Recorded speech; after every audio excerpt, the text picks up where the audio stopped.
Welcome back, dear audience, to another episode of the Longevity and Lifestyle Podcast. I'm your host, Claudia von Berzelaga, here to bring you the latest insights and learnings to improve your health, life, and happiness for longer. Thank you so much for being part of this tribe and wanting to be at your best each day. I'd love to keep in touch, so feel free to sign up for my free newsletter by going to LL Insider. My guest today is Dr. Jack Kruse, a neurosurgeon and a health expert who had an awakening in 2007 when he suffered a torn meniscus in his knee at 6'2" and 357 pounds. This led to his further study of physics, light, magnetism, and electricity. He ultimately concluded that modern science lacked a deep understanding of how humans function in relation to the natural world. He became well known for his work on the paleo diet and connection between the brain and gut health. He's also the CEO of the Kruse Longevity Center, where he focuses on helping people avoid common health issues as they age. His first book, Epi-Paleo RX, The Prescription for Disease Reversal and Optimal Health, was published in 2013, and he continues to share his insights. With years of experience, he shares insights on biohacking, sleep optimization, and even the impact of electromagnetic fields, EMF, on our health. Dr. Kruse aims to empower individuals to take charge of their health in a more holistic way. Welcome to the Longevity and Lifestyle Podcast, Dr. Kruse. Jack, it's a pleasure to have you with us today. Thanks. So I'd love if you could share a bit more about your awakening following a torn meniscus in 2007 and how this changed your traditional approach from traditional medicine to looking at how physics, light, and biology are connected. Well, the way in which the injury happened didn't make any sense from things that I had learned about in residency. And I decided to jump down a rabbit hole. I had a little push. There was an orthopedic surgeon's wife who was there that worked for a biotechnology company in California. Mm-hmm. And she told me, I think I know how this happened. I'd like to send you a book and 6 papers. And she gave me directions, actually, of I want you to read the book first and then the paper second. And the name of the book was Monk Who Sold His Ferrari. And then the papers were all about a hormone called leptin. And I had never learned about leptin because it was discovered after I had finished my training. So it was kind of interesting. And I went down the rabbit hole and I realized fairly quickly that she was trying to get me to light Big Pharma up. But instead, I decided to go a different way. My idea was what was present in the book. Was it possible in reality? And I went back to the medical school library in the town that I was practicing in. And magically, I found a pathway that leptin would act with. And that was called the melanocortin pathway. Then I started to read some new papers and found out that leptin linked to this. In fact, the target of leptin was the melanocortin pathway in the brainstem. And one thing led to another. Went and probably read, I'd say this started in 2005 and then it went to 2007. Then I took my family on a trip to Europe and I was standing at the foot of Michelangelo's statue. And that's when the eureka moment came through where all the things I had read for 18 months actually came together at the foot of the statue. Why? I looked up at David and saw perfection from 500 years ago, and I looked at me and I said, well, I'm not perfect. And as I looked up to look at his behind, a thing of light came down from the cupola, and on the ledge of the cupola, if you've ever been to Florence, there was actually a bird sitting there. And it dawned on me right away, this is the KT event. This is the difference. It's light. Light is the whole deal between leptin and melanin. And then very, very quickly, when I got on the plane the next day to go back home on the Delta flight, I actually started to scribble my quilt document, which is the first document that I ever wrote about this, and started to order things in terms of levees. Why? Because at the time I did my residency in New Orleans, and levees are how we protect the city. And I thought, well, this would be a good way to order the ideas of how do you protect yourselves with these 30 ideas. Fundamentally, that's where it came down. And the pillars of health are light, water, and magnetism, and you need to optimize all of them. Mm-hmm. And the irony for me was when this whole thing came to fruition, I realized these were the same three things that SETI for NASA looks for extraterrestrial life. Mm-hmm. And they actually have the same mode and mechanism. And the irony is they came to that in a completely different way than I did. But the fact that we both came to the same conclusion, I thought was actually kind of comforting, because they did it through their experimentations in space and space medicine. And I did it actually from a theoretical standpoint, really from a book and several papers.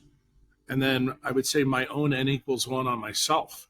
So then I stood in front of my family very soon after this trip and told them I was going to employ this thing I came up with called the leptin prescription.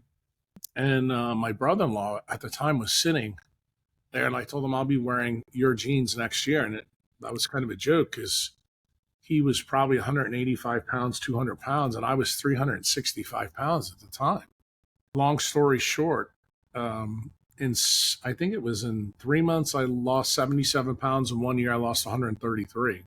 Wow. And of course, as a scientist, I didn't believe that this actually could fundamentally work.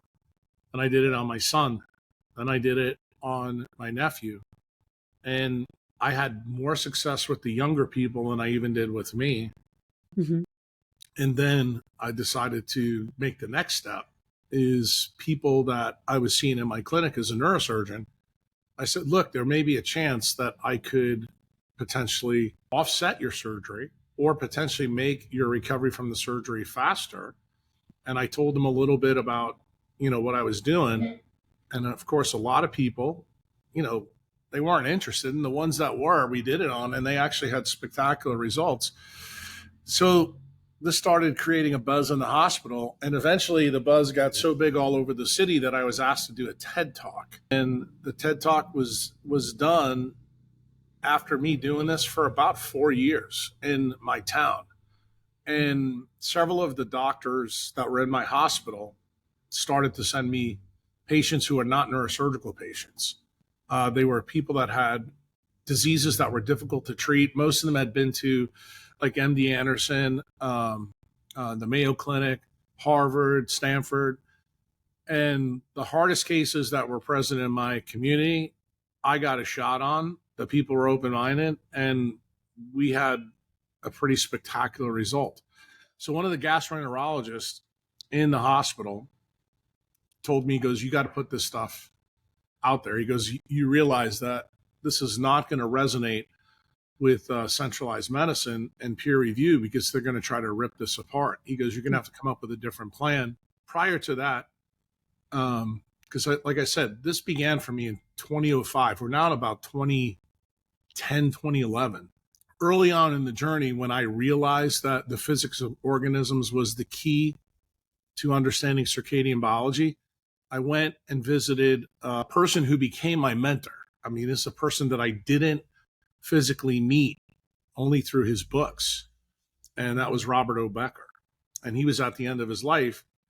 And I sat down with him, and he told me what he faced with the industrial military complex.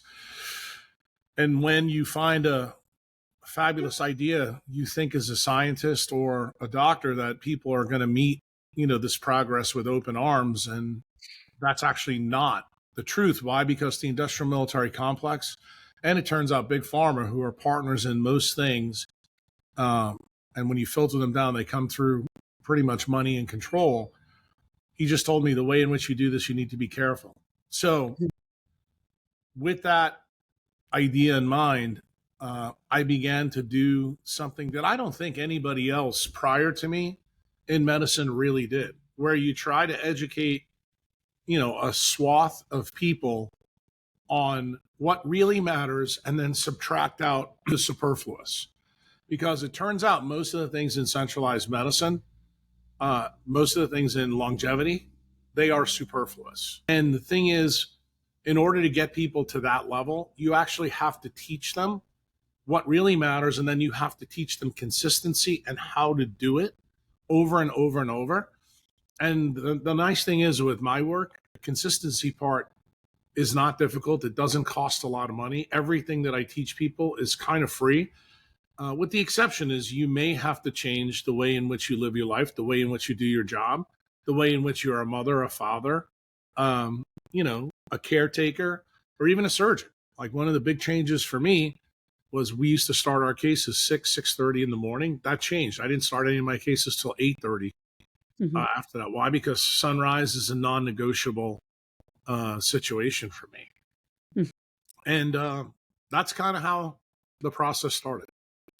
It's beautiful, and especially how amazing to have a eureka moment in front of something so perfect like Michelangelo's David. So I've had the pleasure of also witnessing it as well, and for taking action. So really, thank you for your work in that space. Where would you say for people trying to understand, because as you said yourself, it is a industrial complex, if you will, of traditional medicine, and many people are understanding only one way of thinking. How do you explain to people who might be new to your methods and way of thinking? Well, it's What actually this is easier about? now. It's Mm-hmm. actually much easier now to have this discussion with people than it was, I'd say, 10 years ago, 15 years ago, or 20 years ago, because of what everybody just went through with COVID. Here's the Yeah. perfect example. The perfect example is the government narrative was that we should stay out of the sun, social distance, and do all these things. And we saw what an epic fail that was. And then they put the whipped cream and cherry on top of the sundae and said, look, the jab is the best way to go. And it turns out if you took the jab, boy, do you have a huge problem to deal with, now that the aftermarket data has come out.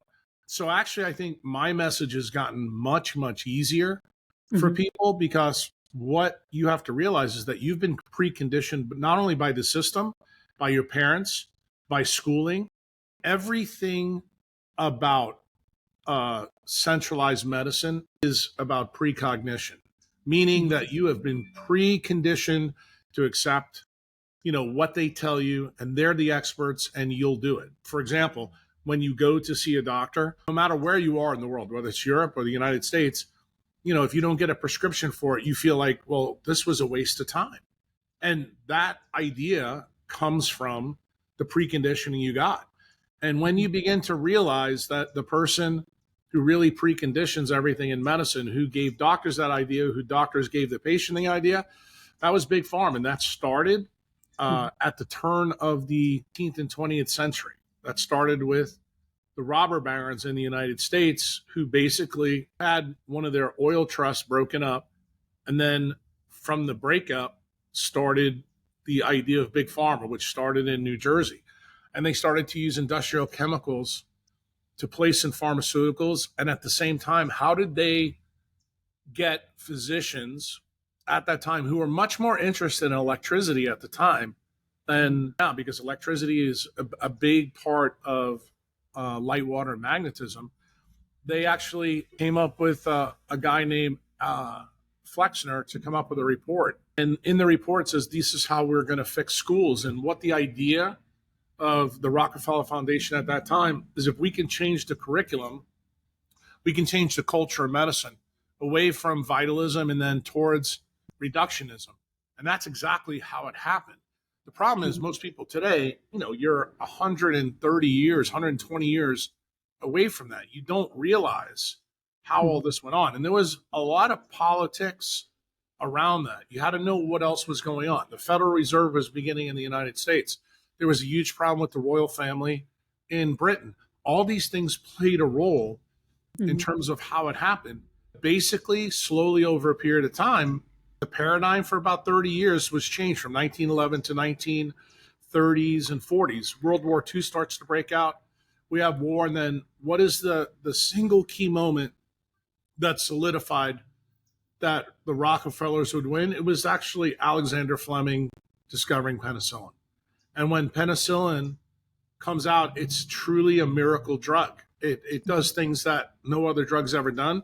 And what does that do? Kind of pushes everybody to the belief that there's a drug for every ill. And that was reinforced post-war America, post-war Europe. It was reinforced everywhere in the world. So there's other things that happened at that time. In the 50s, we get the idea that UV light's bad. Why? Because of a paper about retrolental hyperplasia in children, because when they were born with, kernicterus or jaundice, they used to put babies in UV light. So that's where the babies all got better from the jaundice. But the interesting thing is they noticed that they started to have problems with their eyes. And that's actually where the first idea that UV light in the sun was somehow toxic. Again, nobody looked at the embryology of the eye, why this was a problem, or the fact that UV light from the sun never comes packaged by itself. It has 6 other colors with it. Mm-hmm. And then they changed from UV light and started to use blue light. And if you go back and look at pretty much any epidemiologic problem, most of the big diseases in the world start from 1893 when Tesla, Westinghouse, give us the power grid in the world. And we start plugging things into it, specifically light. And those lights are not similar to what the sun is. Mm-hmm. That's how the story starts. And the doctors who were marginalized by the Flexner report are basically thrown out of their academic positions. They're removed from medical schools. And you can see there's a whole culture change that goes on for about 50 years, which brings us to right around the late 1930s, 1940s, same time when Alexander Fleming does what he does. Another chap who you may have heard of, named Albert St. Georgi, wins a Nobel Prize for partially for the Krebs cycle and partially for vitamin C. The irony was he was right about vitamin C, but he was wrong about the TCA cycle, but it didn't matter. He was a brilliant guy, and he was a physician. He happened to give a speech in 1941 where Robert O. Becker, the orthopedic surgeon that I told you about in the beginning of this podcast, was there, and he made this comment in there. He said, if you look at proteins, and remember, this is a pre-DNA time. DNA is not discovered till 53.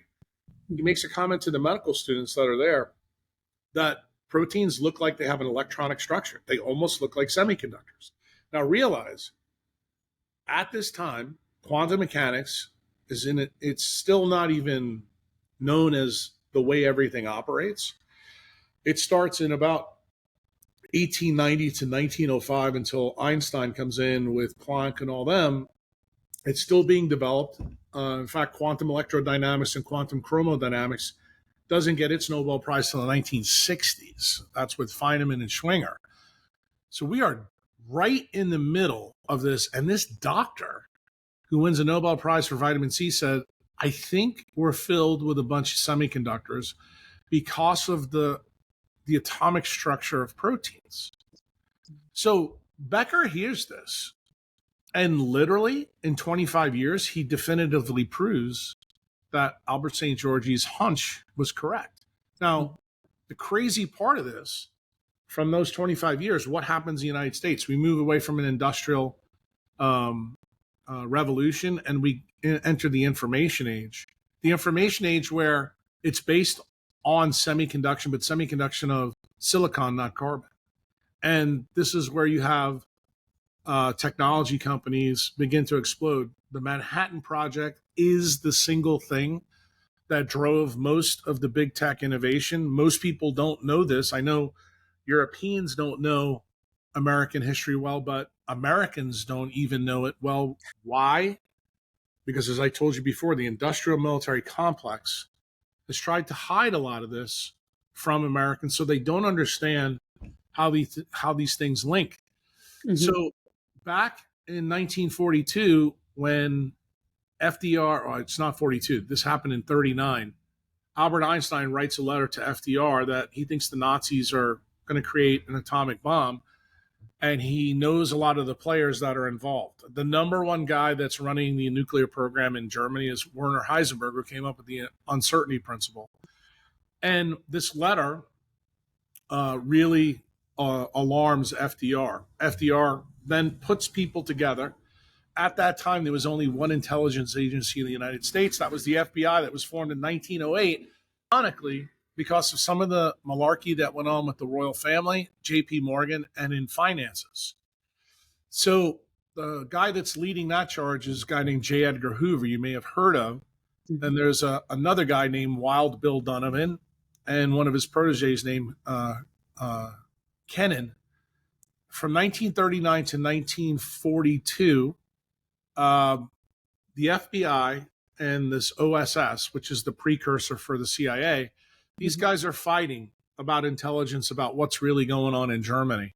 A civil engineer who went to West Point, who is really good. He knows a lot about science, a lot about engineering, and a lot about the military. So he has a very unique viewpoint. He's very different than the generals that you've heard of in World War II for the Americans, like Eisenhower, MacArthur, and Patton. His name is Leslie Groves. He gets tapped by FDR to run the Manhattan Project because he has an ability to do all these things. He has a skill set that's appropriate for, a huge industrial project.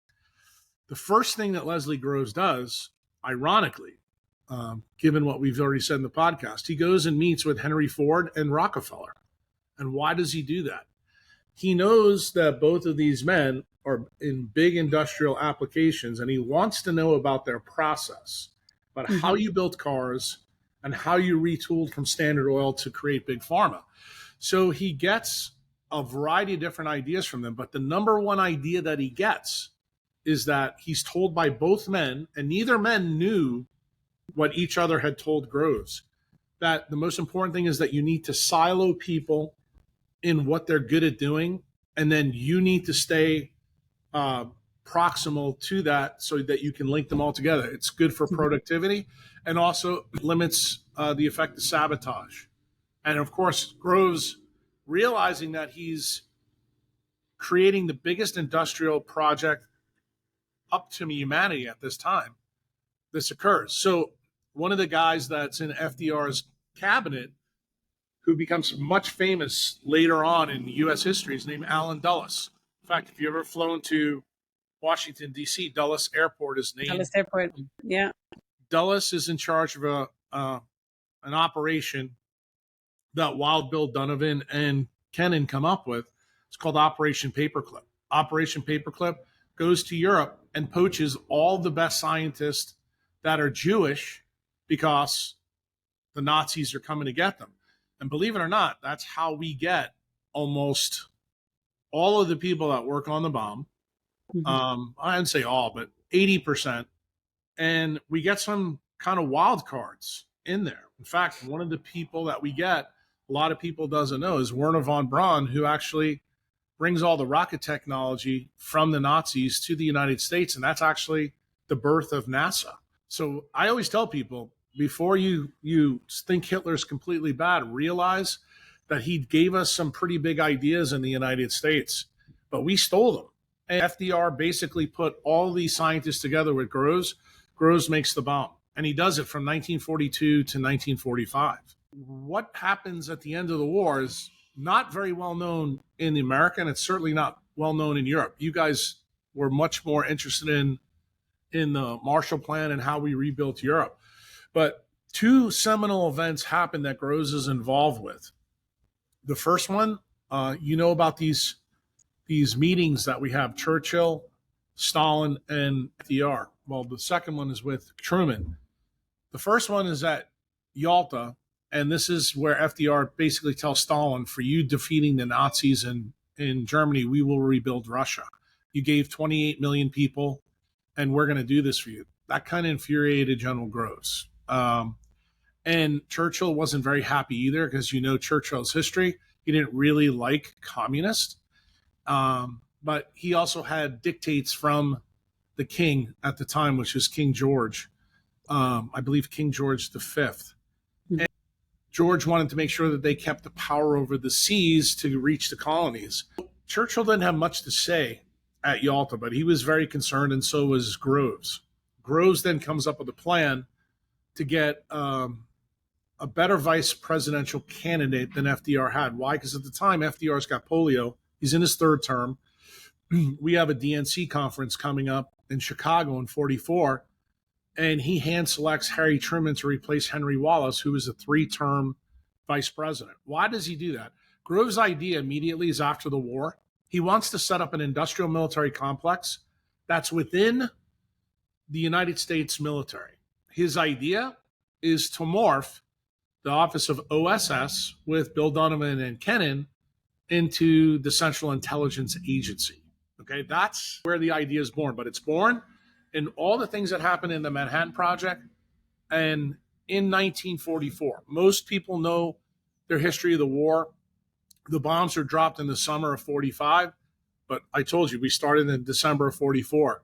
FDR dies, and General Grove's hunch is correct. In April, Truman comes in. At the DNC, he gets Jimmy Burns, who's a politician in the United States, to replace Harry Truman. I should say Henry Wallace with Harry Truman. And the reason they do that is they want to create a Manchurian candidate that will do what they want to do, specifically set up the industrial military complex. Now, remember, all the leaders of industry in the United States, the guys that I'm telling you, Rockefeller, Ford, bankers, everybody is behind Grove's plan. They think this is a good idea. Why? Because they see how successful they are in building the bomb very quickly. The bomb at this time isn't even tested. It's tested. The final test is at Trinity in the desert in July of 1945. But when everybody from industry and everybody in the military sees it, they're stunned.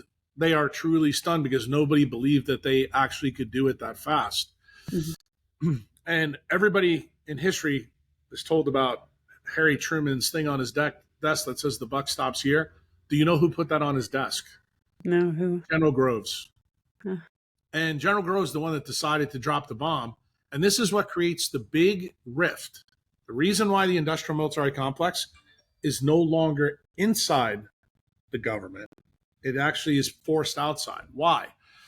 The generals that were in Europe at the time, Eisenhower, Patton, MacArthur, they are absolutely furious what's going on back home. They feel like General Groves is a guy that is a babysitter of all these scientists. They have no earthly idea kind of what Groves is doing, but they look at it as their soldiers.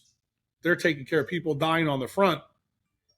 And Groves is getting all this applaud from back home, and they don't think he really did too much.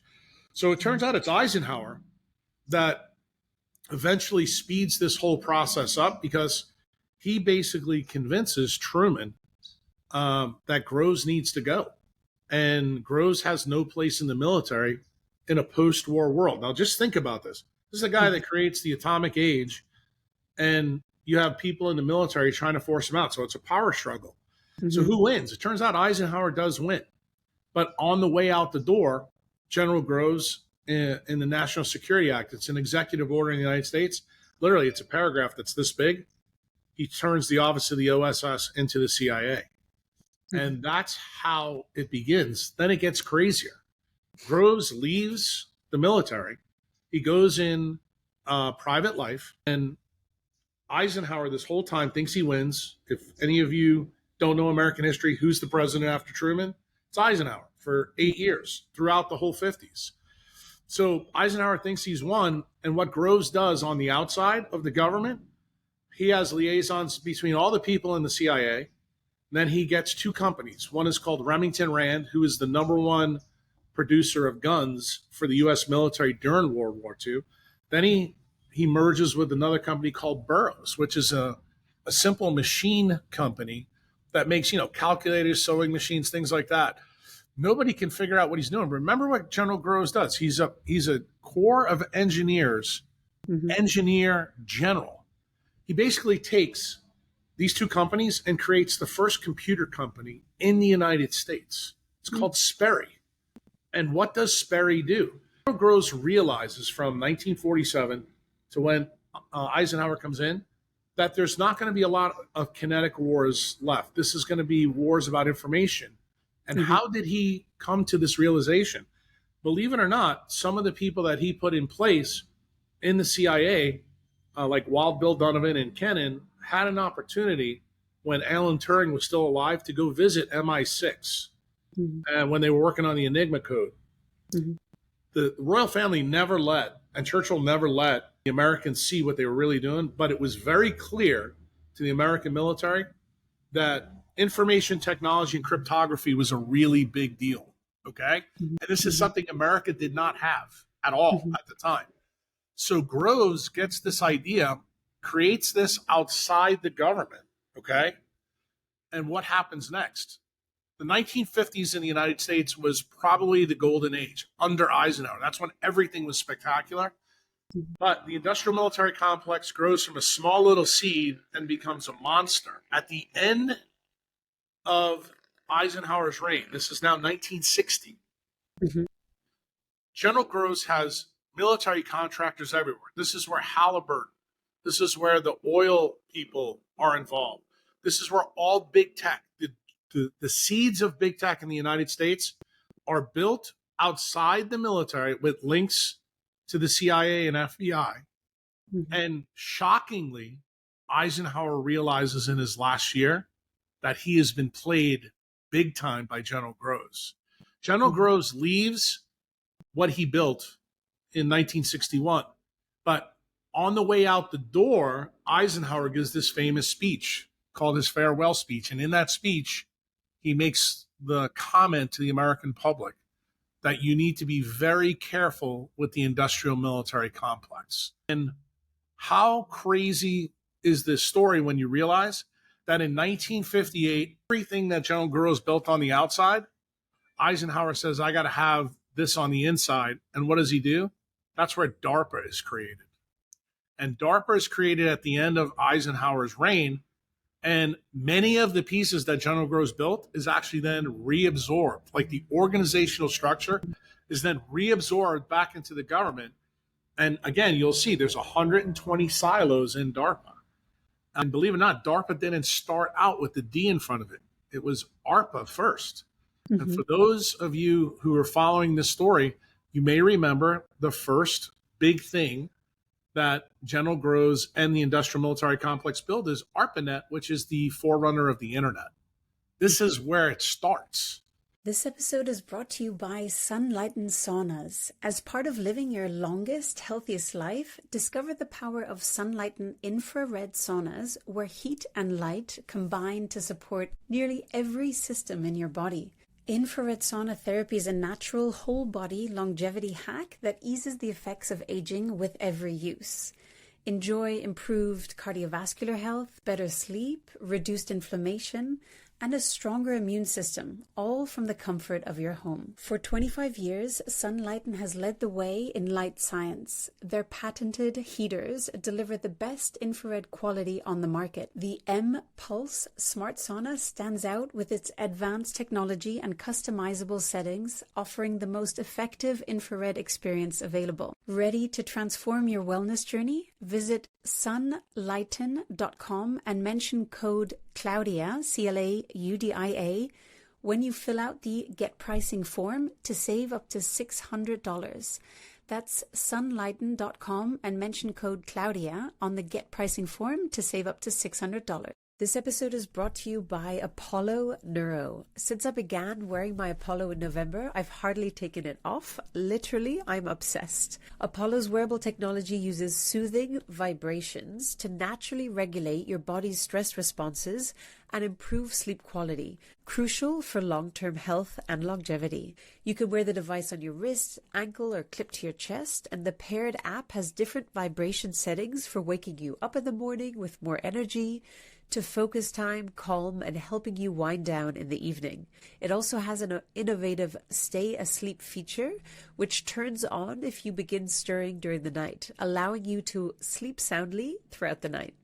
Users report up to 19% more deep sleep, a 40% reduction in stress, and an 11% improvement in heart rate variability. Apollo tailors also for women, helping to manage stress associated with hormonal fluctuations. So if you're looking for a way to enhance your well-being and support lifelong health, you'll love Apollo.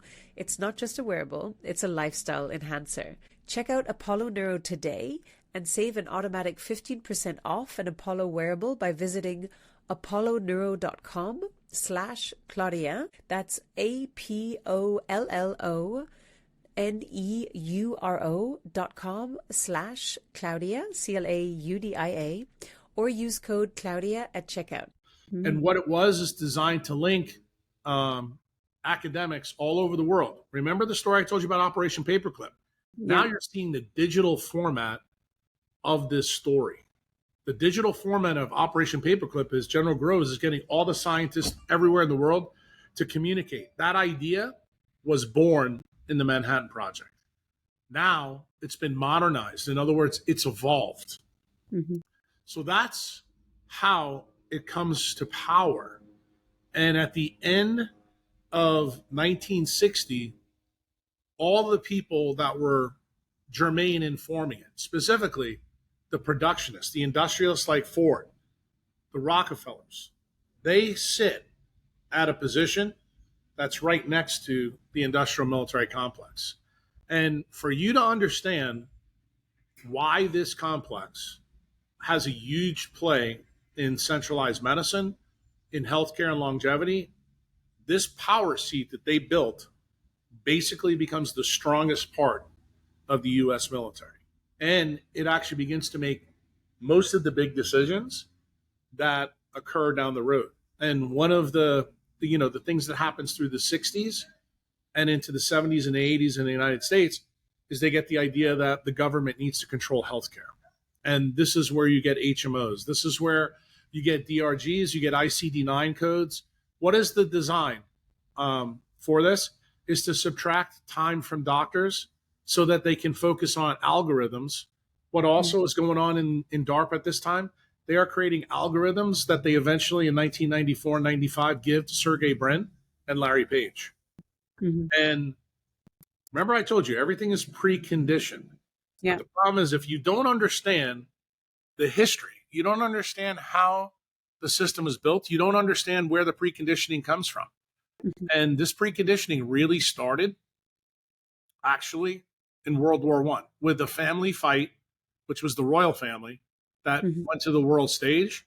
And it turns out the royal family lost more at that time than anybody else, even though they were on the winning side. And then what happens? The United States cedes control and then basically installs terms that almost guarantee a second world war with the Treaty of Versailles. And when you begin to understand how this whole thing unfolds, you begin to realize the same problems that you see in COVID are tied to the construction of this system. We've kept scientists siloed. We make sure that nobody talks to each other. We make sure and medicine. Right, everywhere. And when doctors are going through, they're taught enough, but they don't question the system. And what is evidence-based systems now in centralized medicine? It's all algorithmic medicine, meaning it's recipes. So when you come in to the ED and you have supraventricular tachycardia, we have something called the BLS or ACLS algorithm that all doctors are supposed to go through. And it's reiterated through your training. No doctor thinks anymore. They just look at an algorithm. You're treated the same way in surgery. You're treating the same way with hypothyroidism. It's everywhere in the system. In other words, this idea of using algorithms is actually like a software program. And when you begin to understand that this happened from the merger of Burroughs and Remington Rand, and Sperry comes up, what does Sperry eventually become? It actually becomes Unisys. Unisys is one of the biggest industrial military contractors you can imagine. That happens in 1986. What does Unisys physically do? They work with Harvard University and Stanford University to come up with ICD-9 and DRG codes. And these things are the pillar of what has ruined American medicine. But it's ruined American medicine, but it's good for the industrial military complex because remember what General Kruse's goal was: total control and domination of the system. Because remember, he's a process engineer, and he fundamentally had the belief that you have to get rid of this individuality in people so that you can get a common task done. Standardize it basically to get the data to train the algorithms. And that's what centralization is all about.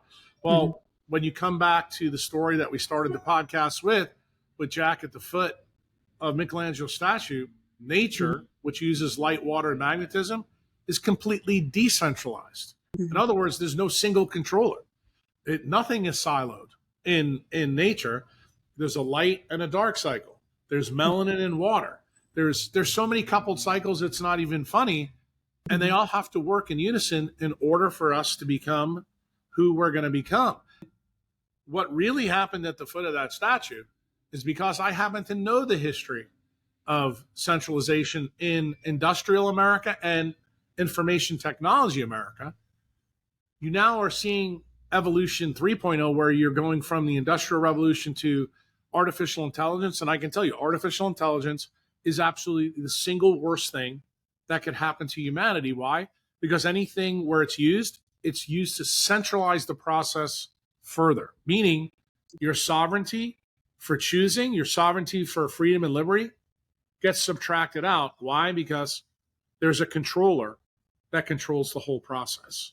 And the saddest part of this is that the population of the world needs to realize that artificial intelligence, when you actually sit down with these people, because the number one place it's being used in medicine right now is in longevity. So it's a really bad idea, and they're trying to put it everywhere. You need to realize that artificial intelligence has no target at all. If you sit down and ask, in decentralized medicine, what's the target? That one's simple. It's our children. Our children are aliens. They're an alien between mom and dad. They have pieces and parts for each one.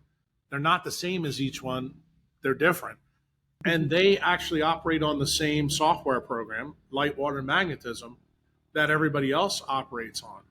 And when you begin to see that, and then you see from 1960s to now, it doesn't matter what country you're in, people are doing much, much worse. Why? Because many of the things that have come out of DARPA and the industrial military complex is actually really not good for health. Why? Because they destroy the key tenets, which is light, water, and magnetism. Like the number one for your audience who's probably not realizing, the screen technology that we all use. Screen technology creates blue light.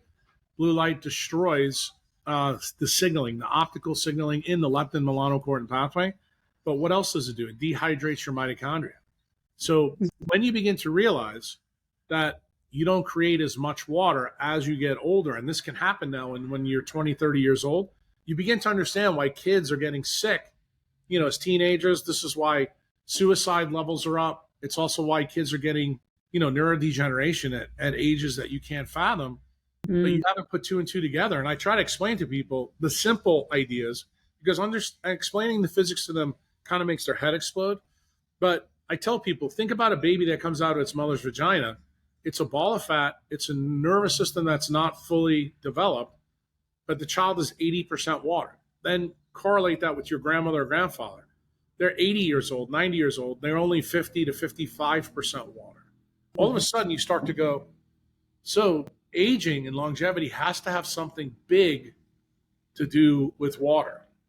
And the other thing you'll find out is when you go down this path long enough, you'll find out that the older you get, the harder it is to make vitamin D. So what does that tell you? It tells you as you age, you need more sun, not less. That's exactly the opposite of what you're told in centralized medicine. And when you start stringing these things together, you start going, we're not told any of this in centralized paradigms and frameworks. In fact, almost everything you're told in centralized medicine, everything you're told in longevity is exactly the opposite of what decentralized medicine tells you. And the only way that you can understand my paradigm is to take a walk through history to understand how the paradigm was changed, through the industrial military complex, through the corporations in America, through the executive and legislative branches. Because guess what? Everything America did in post-war America was then globalized everywhere in the world. Everybody has this belief that America is somehow better and smarter than everybody because we won 2 world wars and we bailed most of your asses out, in those wars. I think the one country that would argue with that pretty loudly is Russia, and I think they're right about that. Turns out Russia has done more work on decentralized medicine than the United States has done in the last 100 years. And how did I learn a lot of this when I went through this epiphany in 2005 to 2007, I spent almost $100,000 translating Russian articles on biophysics into English, because at that time there was no books on quantum biology. Now, people listening to this podcast, you won't have to spend that kind of money. But in the beginning, I had to do that. And that's where I found out that all living cells make extreme low frequency UV light through something called biophotons.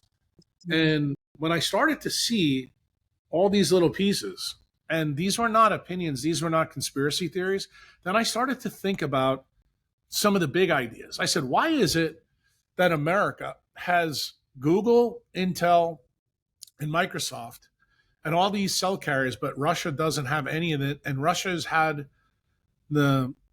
all the information like we have? And remember, Russia built a bomb right after we built our bomb. It turns out Russia had the same information later than General Kruse did, but they went a different path with it. And that's the reason why to this very day, their non-native EMF regulations are radically different than those in the United States. And for those of you who think Russia's a really bad player, when Stalin was still alive, he sent some of his scientists to Los Alamos in the Sandian nuclear labs to tell them that there was huge problems in biology if you use non-native EMF to build out tech weapons. It turns out all General Kruse friends in the military complex convinced Eisenhower at that time that this was, propaganda of the KGB. And it turned out that was the wrong decision. Why? Because the generals in the United States that were linked, this is a pre-DARPA world, they were still PTSD from World War II. They thought, Russia wasn't our friend. Who was the number one person that drove that ideology is actually General Kruse. Why? Because the second meeting that I told you about, I glanced over it. After FDR dies, we have a meeting at Potsdam. Potsdam now is between Truman, Churchill, and Stalin. You know what General Kruse told Truman at that meeting? Everything that FDR promised Russia, tell him, kiss our ass. It's going to be the reverse. You are now going to be our enemy in post-World War II. And that's actually how the Cold War started. It began at Potsdam. Wow. And this explains to you now why Russian science is very different than where we are. But you know where we are right now in the world. Don't you find it a little bit amazing that the one place Russia and the United States get along really well is in space? Didn't you see that we just brought an American astronaut home on the Soyuz rocket? So remember what I told you. Light, water, and magnetism is big in space medicine. And it turns out this is where our two governments actually seem to work well together, because each government has a big time respect for the science that underpins life and biology. The problem is it's not allowed to be brought to the American public as it is in Russia, because it would, how shall you say, unravel many of the things that underpin DARPA, which is the industrial military complex and big tech. If people really knew how dangerous big tech was with chronic abuse, you'd find out that all the things Bobby Kennedy and Nicole Shanahan are talking about in the United States, the chronic disease epidemics, were actually brought to the world because of what General Kruse started in 1942. Fascinating to hear the history. Thank you so much for sharing that. I hadn't heard that part of it. I'm familiar with what Bobby Kennedy's talking about, and Casey and Callie Means, who I know as well. And I think there is momentum in Washington to shed light on what is really going on. And hopefully there will be a paradigm shift again by raising awareness. But I'd love to tap into practicalities and advice and tips as well, right? So around the light, the water, the magnetism. Could you break down each of those, and what are some practical modalities that you recommend, from light exposure and you're sitting outside in a beautiful location in El Salvador, but for people maybe that live in cities, etc., what are things that are non-negotiable that you would recommend everyone do? Obviously, avoiding blue light. Yeah. The number one Pareto principle, 80% of your health and longevity is going to be tied to seeing the sunrise every day. of your life from this day forward. That is non-negotiable. So I don't care Just where you are. sunrise. I don't care if it's raining. I don't care if it's cloudy. Mm-hmm. You get out and you look to the east. So what do I tell people? I tell Mm-hmm. people to make like the Sphinx. Why? The ancient people knew about this. At the 28th Mm-hmm. latitude, the Sphinx faces the sun. All four extremities are grounded to the earth. You should do exactly the same thing. The problem is, if you live in a city, you can't really ground to the earth really well because they put power lines below the ground. So you're going to have to find a place, probably using a body voltage meter, to make sure that you're able to ground below. And the effective grounding, again, is, believe it or not, a quantum mechanical story. We're the only primates on the planet that have eccrine sweat glands on our hands and our feet. That's designed to make a connection with the tectonic plates to get free electrons in there. If you know anything about what I told you earlier about Albert St. George, Becker, and the leptin melanocortin pathway, it's a semiconductive program that needs electrons to operate. So anytime you can get free electrons, you get them. Most people know that electrons come from food. When foods are broken down, they're broken down to protons and electrons. That's really what food is. Food is an electromagnetic barcode of where you live on the planet.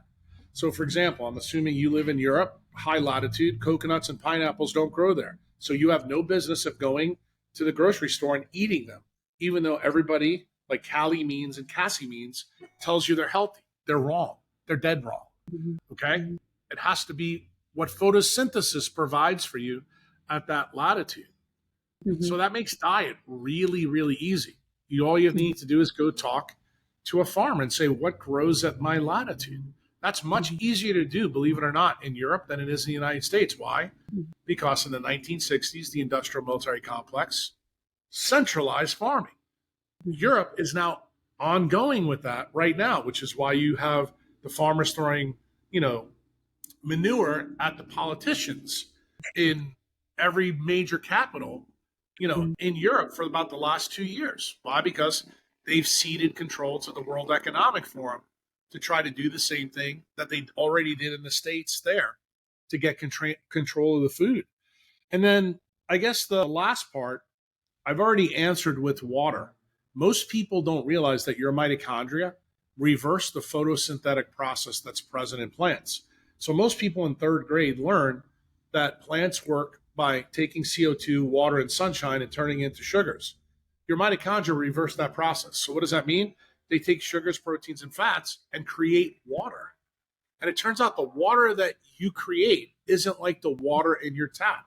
And what's the major difference? The major difference is an atomic mass of hydrogen. Hydrogen comes in three formats on Earth. Comes in light forms called protium. The second form, which has an extra neutron, is called deuterium. And the third form is a radioactive form, tritium. Tritium plays no role in biology at all, but it turns out deuterium and protium play a huge role. And it turns out mitochondria are racist. They don't like any deuterium. In fact, the ATPase, you can't put a deuterium through it. And that's by design. And you have to learn about how this works. It turns out the hydrology cycle on Earth makes total sense when you understand this deuterium protium story. So, for example, people in Europe, you have a much better water hydrology cycle. Why? Because it turns out the higher you get to the poles, water is deuterium depleted. The water at the equator has a lot more deuterium in it. And that has huge implications for us. Why is it like that? It turns out deuterium depleted water works better with light. It's not encumbered by atomic mass. This goes back to the funny little guy from Bern in Switzerland named Einstein, where E equals mc squared actually elucidates why this is true. Mass is a big problem. Well, deuterium has double the atomic mass of light hydrogen. So it turns out for longevity, you need to learn about all those steps in biochemistry. Like I always tell people, have you ever wondered about all those steps in biochemistry and why it happens? It's very simple.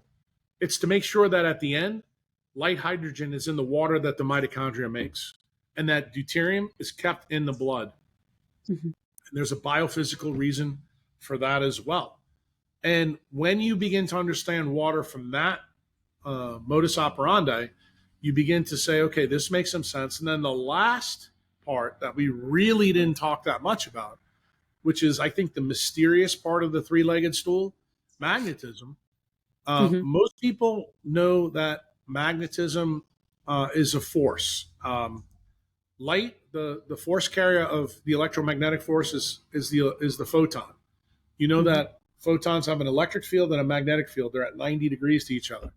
But Mm-hmm. magnetism in biology is very different. It uses magnetic chemicals to control timing in cells. So, for example, every single free radical that you've ever heard about in the longevity space, it's not what they tell you. In fact, free radicals are one of the single most important things because they are the things that determine how tissues make decisions between the TCA cycle, the PPP, glycolysis, or gluconeogenesis, and where those free radicals tells you. Now, how can I explain to you simply that free radicals are magnetic chemicals? Very simple. Every free Mm-hmm. radical has an unpaired electron. Unpaired electrons, when you put them in an EPR machine, which measures their magnetic moment, voila, you see it. So there's not one out there that isn't. And it turns out when you go through what I went through in 2005 to 2007, you look at all the key chemicals in the body, you'll find out something very interesting. The body tends to use atoms that are paramagnetic. What does that mean? It means they're Mm-hmm. drawn to a magnetic field. So again, you're beginning to see another side of centralized medicine that you never got told in medical school, certainly not as a patient. And it turns out, what's the most interesting paramagnetic atom on the periodic table? It's one that all of you are familiar with. It's called oxygen. Oxygen is drawn to anything that creates a magnetic field. So when you look at the fifth cytochrome, which is called the ATPase, you'll notice that it has a current that comes in through electrons stolen from foods. It's called the electron train transport. Then it's got this FO head that spins. This goes back to the English people listening to this will like this. This is Michael Faraday's idea about induction of current. It creates a magnetic field. So now fast forward to the 1980s, 90s, we now have machines called meg machines where we, as neurosurgeons, which is what I do, I can measure the magnetic field over your brain and heart. It actually tells me how good your mitochondria are. Tells us how impressive oxygen delivery will be to different areas. It'll give us clues about what's happening with the decisions in unpaired electron moieties like nitric oxide, hydrogen peroxide, the hydroxyl free radical, superoxide, all these things. And you begin to put all this together and you begin to realize that magnetism controls timing and timing controls how energy flows in a system. All these ideas are based on the physics that started with Helmholtz, Planck, Einstein, went through Ilya Prigogine, Fritz Pop. Like I just gave you big time scientists all the way through the 20th century and probably ends in Richard Feynman because his science defines all this stuff. Now, none of you listening to this have to believe that Uncle Jack is telling you the truth. Why? Because the essence of nature in the 20th century was worked out by all of these scientists. And every time we've checked quantum mechanics, guess what we found out? Millions of times. It doesn't lie.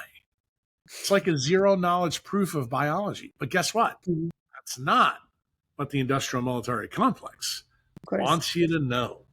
So this is the reason why the practicality is going to be different for people that live at the equator and then people live at the high latitude. So to fully answer your question, because I am going to cut to the chase, my people come from the 59th latitude. Okay.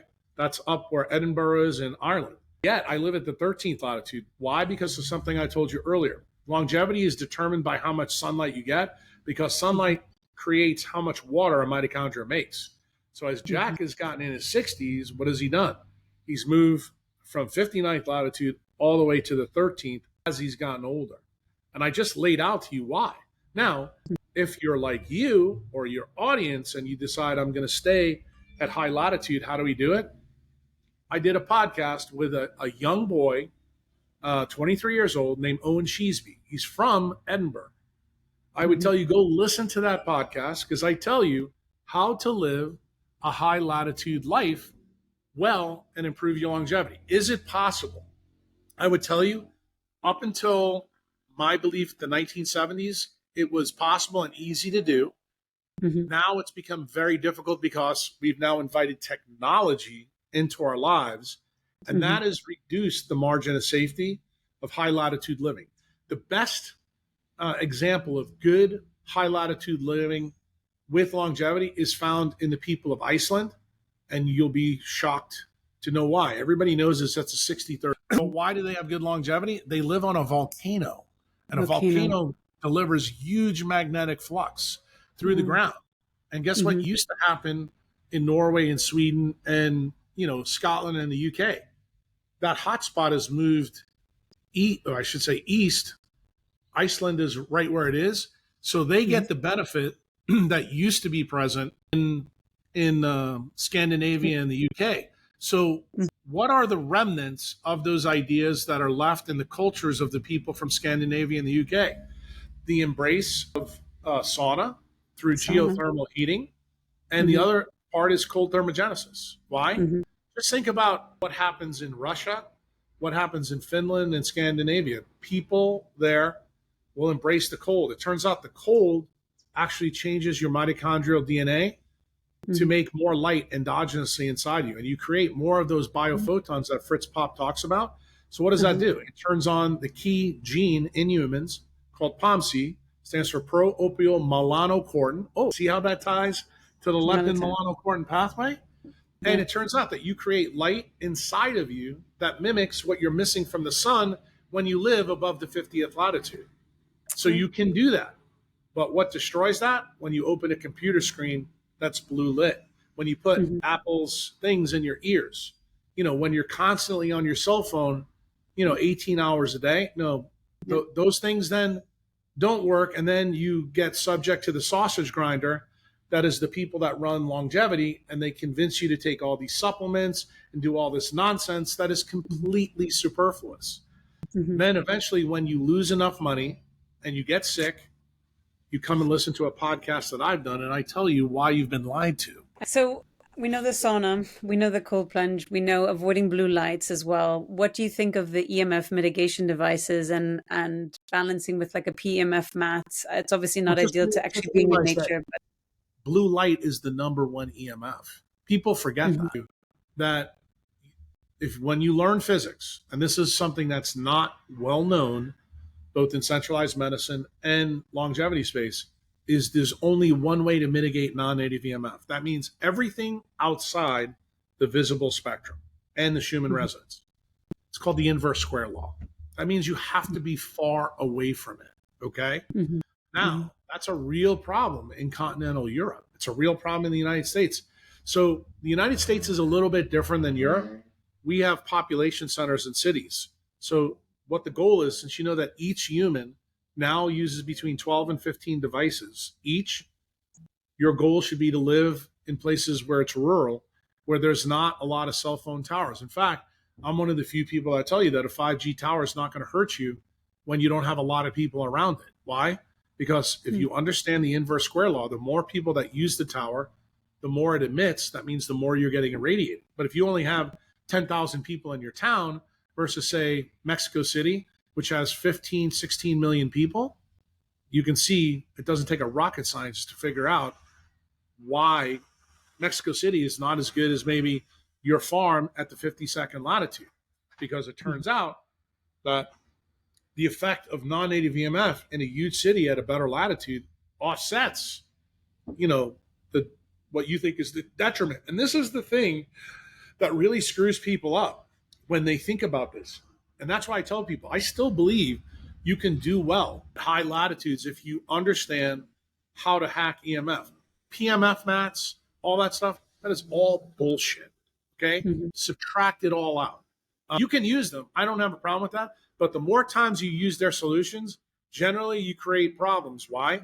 Because I'll give you the example of the mats themselves. With the industrial military complex in the United States and in Europe, specifically the guys that work for Ericsson, we've gone from 0G to 5G. What's happened in 0G to 5G? We've manufactured the wavefronts that we're using to communicate so that it can do some good things for the cell communication tower. Turns out it's really bad for us. Why?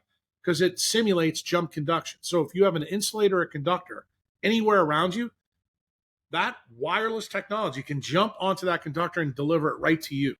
So when you begin to understand Becker's work and you understand that it's actually about a DC electric current and how light flows in your system, can you understand how stray voltages and stray signals get in there? It's almost like how I like to describe it to people.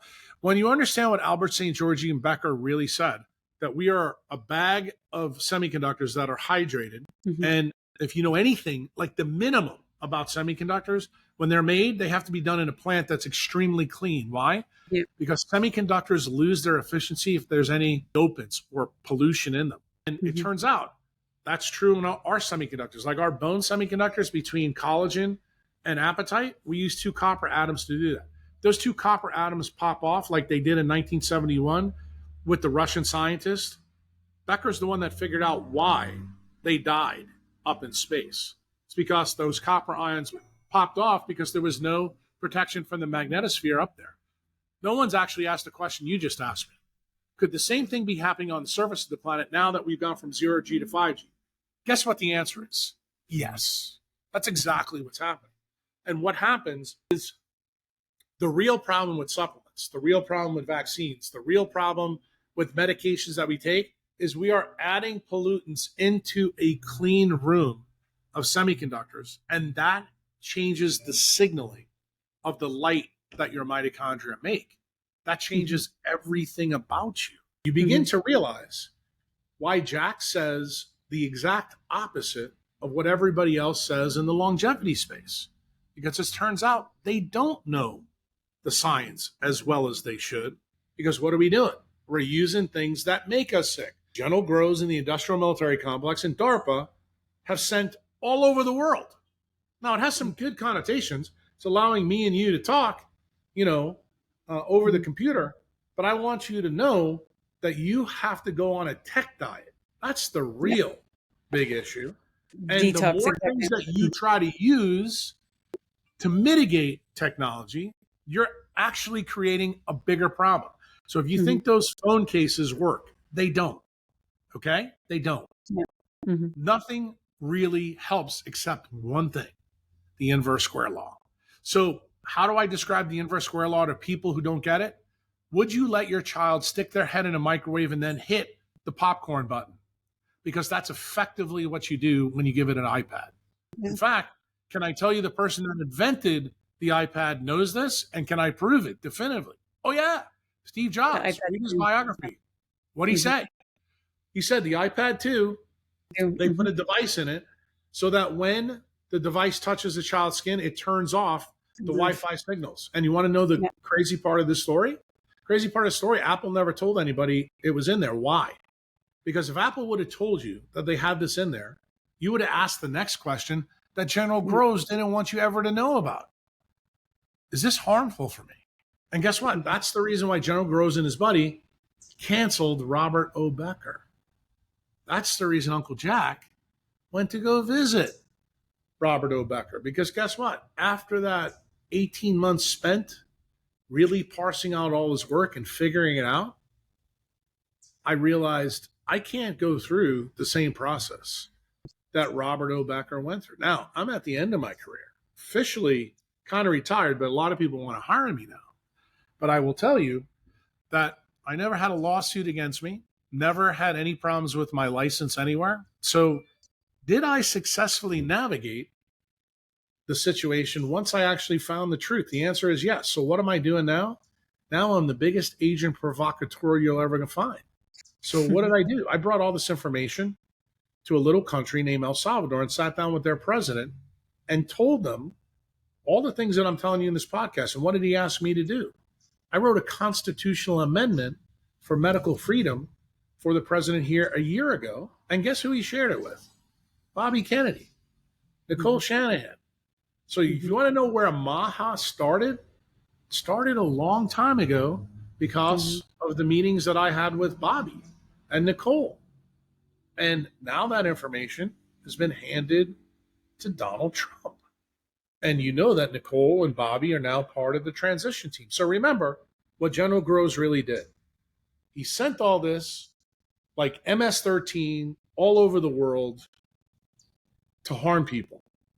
Now I'm reversing the process. I'm giving the answers to the people who actually will be on the transition team to try to take the monster apart. So it's going back to nature, essentially, right? So spending time in nature, away from Now artificial stop for a minute. lights, Stop for a rising minute. with. Let's talk Mhm. about that.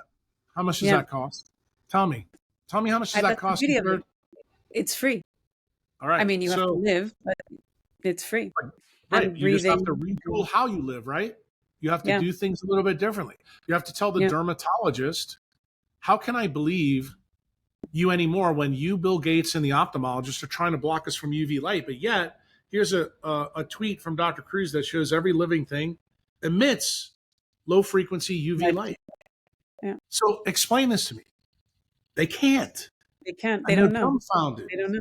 Yeah, they don't know So guess this. what? You need to Yeah. realize that Hmm. the biggest gateway to modern chronic diseases is listening to Bill Gates, the dermatologist, or the ophthalmologist. You want longevity? Do exactly the opposite of what they tell you to do. Yeah. That is the practical advice after the sunrise.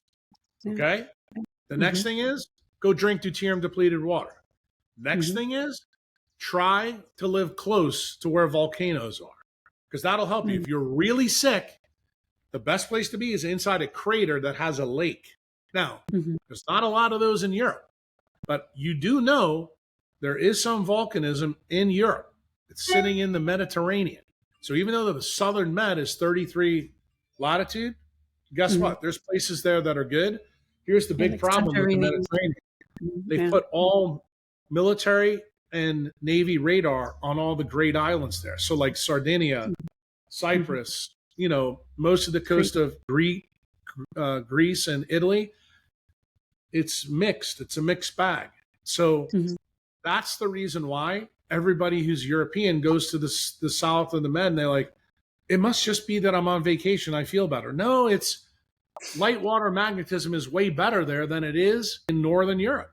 Now, are Hmm. there exceptions? Why do the Alps work? Because the higher you go up on the mountain, the more UV light you get, even though you're high latitude.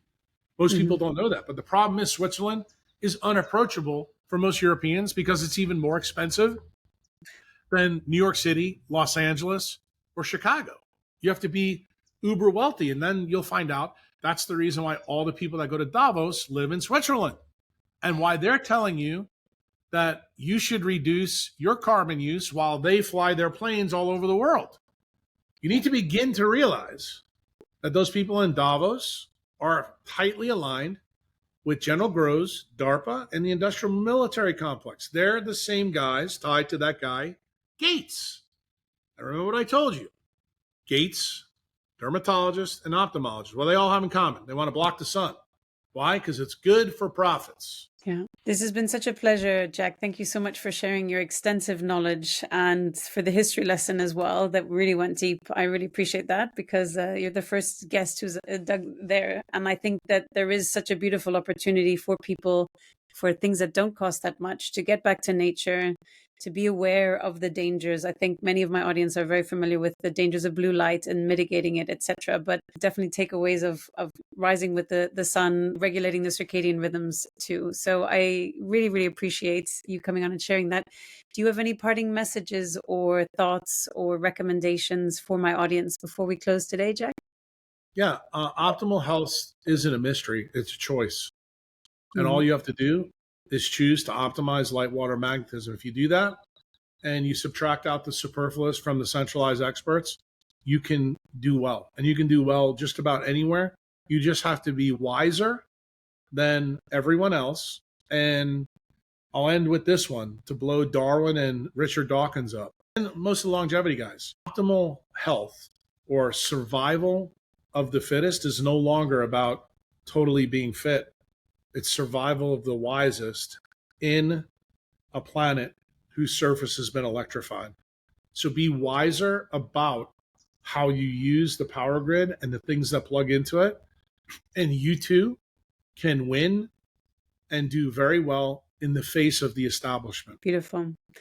Jack, thank you so much for taking the time to come on today. It's been such a pleasure to have you on.